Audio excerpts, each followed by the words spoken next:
kama mwanadamu. Alipofufuka akatufanya tuwe katika ofisi mbili. Mungu akusaidie uoperate na hizo ofisi mbili. Haleluya. Hapa Kinango usiwe Mkamba. Kataa kukaa kuwa Mkamba. Kataa kuwa Munduluma. Kataa kuwa Mkikuyu. Kataa. Kwa maana Bwana ametufanya tuwe makuhani na wafalme kwa Mungu Baba. Hebu rudia tena.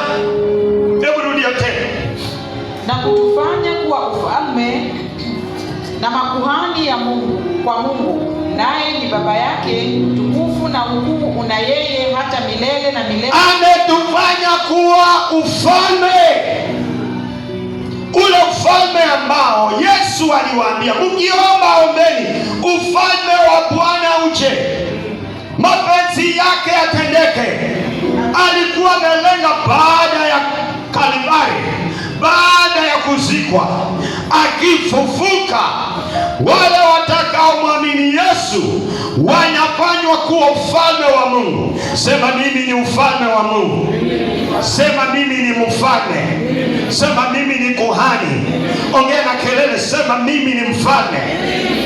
Sema Bwana amenifanya kuwa mfalme, amenifanya kuwa kuhani, kuhani wa Bwana.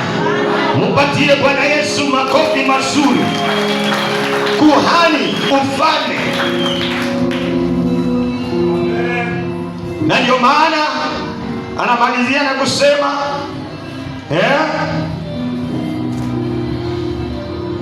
to him be glory, dominion forever and ever. Kwake kuwa na utukufu na mamlaka. Dominion, kutawala. Kwake kuwe utukufu na kutawala milele hata milele. Milele hata milele. Uliitwa ili upewe neema ya kutawala. Amen.